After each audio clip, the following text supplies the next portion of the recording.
لفظ پاکستان کے خالق چوہدری رحمت علی کا جب برطانیہ میں انتقال ہوا تو ان کا جنازہ پڑھانے کے لیے 17 روز تک کوئی مسلمان نہ مل سکا۔ جب 18ویں روز ایک مصری نے ان کی نماز جنازہ پڑھائی تو غیر مسلم گوروں نے انہیں امانتاً دفن کیا اور ان کی قبر پر قطبہ تک نہ لگایا گیا۔ چوہدری رحمت علی نے انتقال سے پہلے یہ وصیت کی تھی کہ ان کا جسد خاکی پاکستان لے جا کر لاہور میں تدفین کی جائے۔ تاہم آج 70 برس گزر گئے لیکن ان کا جسد خاکی پاکستان نہ لایا جا سکا۔ چوہدری رحمت علی کی روح آج بھی اس انتظار میں ہے کہ ان کے جسد خاکی کو پاکستان لا کر لاہور میں دفن کیا جائے۔ اس لیے یہ کہا جائے تو بے جا نہ ہوگا کہ چوہدری رحمت علی پاکستانی قوم کی محسن کشی کا شکار ہونے والے پہلے پاکستانی تھے۔ 16 نومبر سن 1897 کو جنم لے کر 3 فروری سن 1951 کی دوپہر ہمیشہ کے لیے آنکھیں بند کر لینے والے چوہدری رحمت علی کے بارے میں ایک عام پاکستانی بس اتنا ہی جانتا ہے کہ انہوں نے لفظ پاکستان تخلیق کیا تھا۔ اس کے علاوہ ہم ان حقائق سے واقف نہیں کہ انہوں نے تنہا کس طرح تحریک پاکستان چلائی اور اس تصور کو یوں عام کیا کہ ہندو اکثریت لفظ پاکستان سے خوف کھانے لگی۔ چوہدری رحمت علی گوجر نے بر صغیر میں پہلی بار ایک آزاد اور خود مختار مسلم ریاست کا تصور ہی پیش نہیں کیا بلکہ عقلی، تاریخی اور منطقی دلائل سے اس تصور کو حقیقی اور عملی خاکے میں بھی ڈالا اور اسے ایک نام بھی عطا کیا۔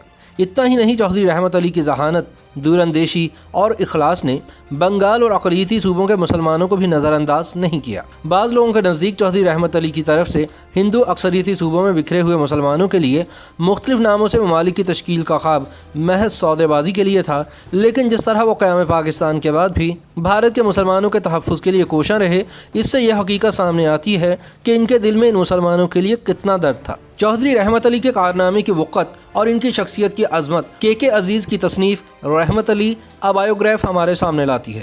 اسے پڑھنے والے پاکستانی کا سر یہ سوچ کر شرم سے جھک جاتا ہے کہ ہم نے اپنے اتنے عظیم محسن کے ساتھ کیا سلوک کیا۔ بطور مورخ خورشید کمال المعروف کے عزیز پاکستان اور ہندوستان کے مسلمانوں کی تاریخ پر ایک اتھارٹی کا درجہ رکھتے ہیں۔ 23 کتابوں کے مصنف کے عزیز نے چوہدری رحمت علی کی زندگی اور ان کے منصوبہ پاکستان کو جس جانفشانی اور محنت سے قلم بند کیا ہے، وہ پاکستان اور نقاش پاکستان چوہدری رحمت علی سے ان کی بے پناہ محبت کا ثبوت ہے۔ ایک مورخ کے لیے کتابیں، تحریریں، خطوط اور ڈائریاں سب سے اہم دستاویزات ہوتی ہیں، لیکن اس کتاب کے مصنف کے سامنے مشکل یہ تھی کہ چوہدری رحمت علی کے روز و شب کا حال سناتی دستاویزات کا حصول جوئے شیر لانے کے مترادف تھا۔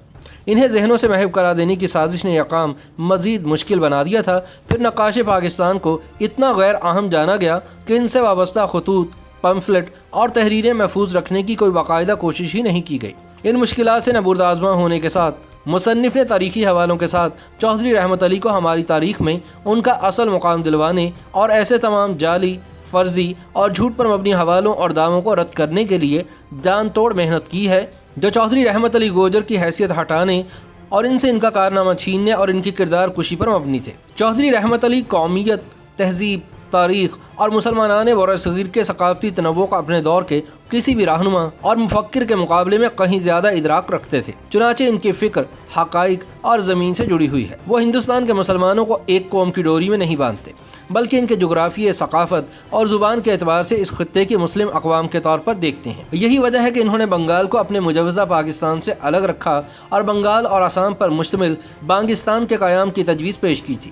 یہ حقیقت بھی سامنے آتی ہے کہ وہ مذہب، تاریخ اور تہذیب و ثقافت کی بنیاد پر مسلمانوں کو ہندوؤں سے یکسر الگ قرار دیتے اور ہندوستان کو ایک ملک کی بجائے اقوام پر مشتمل بر اعظم سمجھتے تھے، لیکن ان کی یہ سوچ تعصب پر نہیں بلکہ حقائق اور مسلمانوں سے متعلق اندیشوں پر استوار تھی۔ پاکستان بننے کے بعد ایک موقع پر انہوں نے پاکستان کی کابینہ میں کسی ہندو وزیر کے نہ ہونے پر سوال اٹھایا۔ اسی طرح صوبائی شناخت کے خلاف ابتدا میں جو سخت غیر رویے اپنائے گئے، چوہدری رحمت علی ان کے بھی خلاف تھے۔ وہ سندھی، پنجابی، بلوچ اور پختون کی پہچان کو فطری سمجھتے تھے اور اس کے اظہار کو پاکستانیت کے خلاف نہیں گردانتے تھے۔ ان کی زندگی کا مطالعہ کیا جائے تو چوہدری رحمت علی ایک ایسے ہیرو کے طور پر سامنے آتے ہیں جس کا خلوص، عشق اور لگن بے مثال ہے، جو اپنے مقصد کی خاطر شادی کے بندھن میں بھی نہیں بنتا، جس کا کردار بے داغ ہے، جو اپنی جنگ اکیلا لڑتا ہے اور ہٹلر کی نازی جماعت سمیت غیروں کی طرف سے آنے والی مالی مدد کی ہر پیشکش کو ٹھکرا دیتا ہے۔ ایک ایسا شخص جس کی مخالفت، حمایت، دوستی اور دشمنی سب اپنے مشن سے جڑی ہے۔